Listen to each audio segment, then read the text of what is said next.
Hi, my name is Pamela Coons, Associate Professor of Medicine in the Division of Oncology at Yale School of Medicine and Yale Cancer Center. I'm excited to announce ASCO's new open access journal, JCO Oncology Advances. As the inaugural editor-in-chief, I hope to support JCO Oncology Advances to become the premier platform to bridge the gap between accessible scientific research and clinical care. Stay tuned for more information, including new article types, at ascopubs.org/JCO Oncology Advances. We look forward to seeing your submissions in spring of 2024.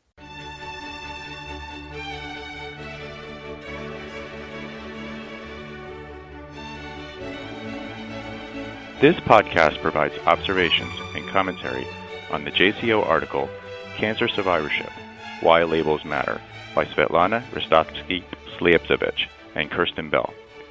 My name is Kevin Stein, and I am the Managing Director of the American Cancer Society's Behavioral Research Center and an Adjunct Associate Professor in the Rollins School of Public Health at Emory University in Atlanta, Georgia.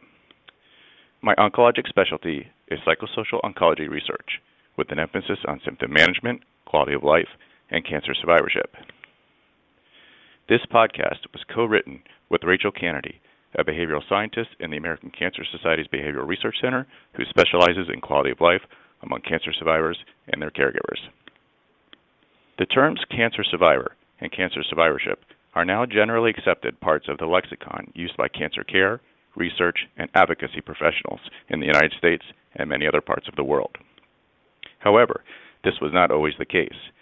It was not until 1985 when the concept of cancer survivorship was introduced by Fitzhugh Mullen, a physician and cancer survivor who published a seminal commentary in the New England Journal of Medicine entitled Seasons of Survival, Reflections of a Physician with Cancer. Until that point, there was little recognition of the distinct identification of a cancer survivor or the physiological and psychological phases that a person diagnosed with cancer experienced as they progressed through the disease trajectory. Mullen emphasized that there was not just a singular trajectory of survivorship, but rather three distinct phases: acute, extended, and permanent, each with its own challenges and definitive characteristics. The following year, in 1986, Mullen, along with other prominent leaders in the field, formed the National Coalition for Cancer Survivorship, a survivor-led advocacy organization dedicated to changing the focus from cancer victim to cancer survivor. Mullen and NCCS defined an individual as a cancer survivor from the point of diagnosis through the balance of his or her life. At the time, people needed language to help in the fight against cancer. Thus, the terms cancer survivor and cancer survivorship were developed as advocacy tools that were intended to empower patients to make decisions about their care and to push for better research and treatment. They were never meant to define or defend a specific research agenda, nor are they necessarily relevant to the actual clinical experience of a person with cancer. While these two terms are often used in conjunction, there is a clear distinction between them. According to the prevailing definition in use now, a survivor is an individual who has been diagnosed with cancer, regardless of where they are along the disease continuum. Survivorship, on the other hand, refers to the distinct phase of the cancer experience that begins after primary treatment has been completed. The extent to which the term cancer survivor is acceptable to people living beyond a cancer diagnosis and who have completed their primary treatment has received relatively little research attention.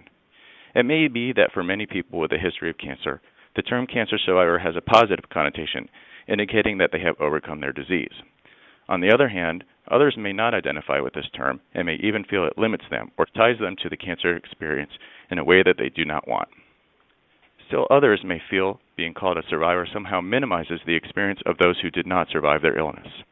As noted, few research studies have investigated the acceptability of the term cancer survivor. Among those that have, the results are somewhat equivocal. For example, Kahn et al. Conducted in-depth qualitative interviews with 40 people who were at least 5 years post-diagnosis from breast, prostate, or colorectal cancer. The majority of respondents did not endorse the term cancer survivor, feeling that it implied a high risk of death that did not accurately reflect their cancer experience. It is worth noting that this finding is among those who could be considered long-term survivors. One might expect that acceptance might even be lower among those who are newly diagnosed, those still undergoing active treatment, or those who have advanced disease or are considered terminal. At the same time, other studies have found that adopting a cancer survivorship identity may be associated with better mental health outcomes. Belize and Blank found that those who self-identified as a cancer survivor or conqueror had significantly better mental health and more positive affect than those who endorsed the patient or victim label. Indeed, these individuals may see themselves not only as surviving their cancer, but also thriving and finding new meaning in and appreciation for life. The article that accompanies this podcast examines the ongoing issue of whether or not the labels cancer survivor and cancer survivorship are useful, appropriate, or acceptable. The authors raise a number of interesting points, deftly invoking sociocultural, historical, and anthropological concepts from both classic and contemporary popular literature. In addition, the authors provide context for considering the origin of the term cancer survivor, as well as addressing the evolution and connotations of the generic term of survivor. Although the paper does not offer viable alternatives for the term cancer survivor, which are generally elusive for the field, it does challenge the reader to consider the appropriateness and acceptability of this term from the perspectives of people with a history of cancer, as well as those who care for them. Another salient issue is how widely the term cancer survivor is used. As noted previously, in the United States and some other Western countries, a person is defined as a survivor from the point of diagnosis onward. However, many other countries still use the 5-year post-diagnosis point as the time when a person can be considered a survivor. How do these differing definitions of when a person can be considered a survivor impact the universal utility and acceptability of this term? Another important consideration is that this debate is likely to continue to gain importance as the population of people considered to be disease-free or living with ongoing disease continues to grow. In addition, while this debate has received some attention in cancer survivorship circles, it remains unclear how widely it has been considered in the general oncology community. As the authors note, language does matter. What we call people with a history of cancer does have an impact on how they view themselves and how they are viewed by others. Indeed, the use of this language has implications for a wide variety of stakeholders, including patients, providers, researchers, and policymakers. This publication in JCO could serve the purpose of raising awareness of this debate in the general oncology community and beyond. This concludes this JCO podcast. Thank you for listening.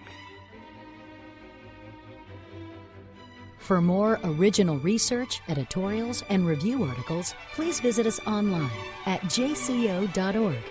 This production is copyrighted to the American Society of Clinical Oncology. Thank you for listening.